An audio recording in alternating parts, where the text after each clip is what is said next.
Hi, I'm Jared Kilpack with New Peak Homes. Welcome back to Project Blueprint, Discovering the Black Mountain Model.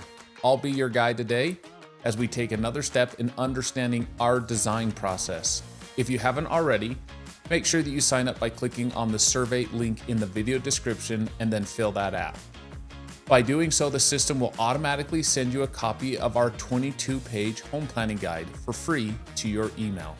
It's a very comprehensive and valuable guide to help you plan your next dream home. Seriously, if you haven't yet, please pause the video and get the home planning guide. In fact, we'd love it if you would fill it out per your needs and wants and then send us a copy to info@newpeakcc.com so we can incorporate it into the Black Mountain design.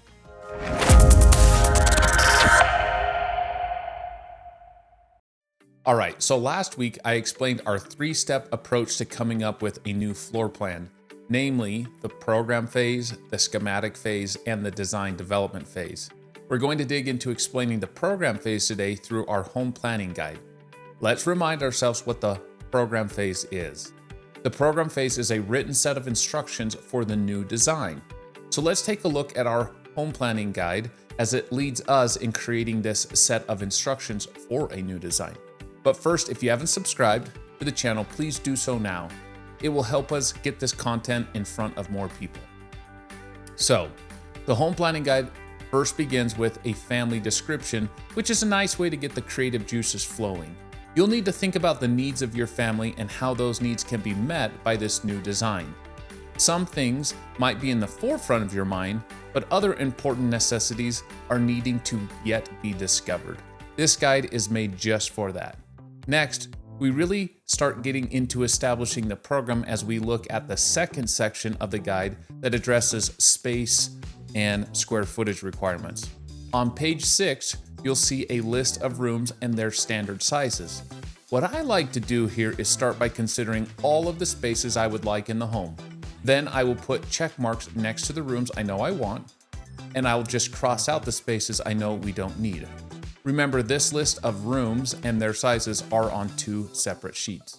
Next, I typically skip over the levels column until I'm 100% sure I know what type of foundation I want, like a basement, a crawl space, or a slab on grade, and whether I want a single level above ground home or a 2-story home. So let's come back to that later. Next, go ahead and circle one of the 3 standard sizes or write in another size if you have something else in mind. Remember, these room sizes are loose guidelines that will take shape more and more throughout the design and probably will not turn out exactly as per the square footage calculation. Nonetheless, our next step is to add everything up and then add for the circulation factor. While this method is prescriptive, feel free to take any liberty that you need to make your vision come true. Next, we're going to get a little more specific on other needs like what levels we want and the ceiling heights. For the most part, our ceiling heights come in one of 2 standards, which is 8 feet or 9 feet. But of course, you can do higher if that's your desire. Related to the ceiling heights are the ceiling types. You can list what type of ceilings you're looking for in the different spaces in the home. If you plan on just a flat ceiling, like in the bedrooms and bathrooms, then you don't need to indicate that because that is the default ceiling type. That brings us to the different amenities in the home. I personally spend a lot of time in this area thinking about each space and how I want to use them and what I would want in them. For example, in the last home that my family and I built, we wanted to have a better setup for laundry in the owner's bath. So we came up with a laundry basket center that has built-in cabinets that holds the baskets and keeps everything neat and organized. So like I mentioned earlier, spend some time here. It can include things like areas in the garage to hold all of the kids' bicycles. This will be your home, so plan for your needs, present and future. Okay, let's move on to adjacencies. At first you might be confused, but let me help. When we use the word adjacencies in the design world, what we're really trying to communicate is connectivity between spaces. In other words, how do we want things to flow? This is a useful technique for organizing this type of information. For example, you may not want the kids' bedroom on the main level or next to the owner's suite.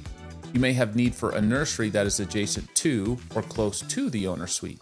Perhaps you want to make sure that when you enter the home from the garage, you enter directly into the laundry room first.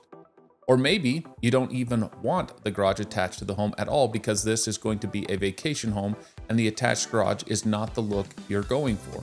In any case, list on page 12 the adjacencies you want, both primary and secondary, and equally as important, if there are spaces that you don't want right next to each other in the not to be adjacent in section C.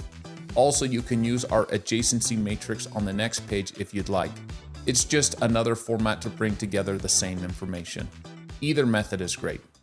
All right, let's move on to the exterior style and type. I love this part because I believe that the style of the home is what really makes all of this come together in an exciting way. There are a lot of styles out there, many of which we don't typically build here in the Mountain West, but all styles are doable. So take some time here to do some research and reading on the different styles out there. And at the same time, pull together some pictures that reflect what you want. Section 5 in the home planning guide gets into site conditions. If you've already have a lot picked out, it will be much easier to fill this out. But if you don't, then it will give you some good insight to think about in selecting a lot. For our Black Mountain model, the lot that we will be building on in Rexburg, Idaho in the Copper Heights subdivision is pretty large and is pretty darn flat as well. So we really don't have too many constraints or opportunities to consider with this site. Lastly, in the home planning guide, we have a budget worksheet. Honestly, this is very important that in the beginning we establish a budget that is in line with the program phase.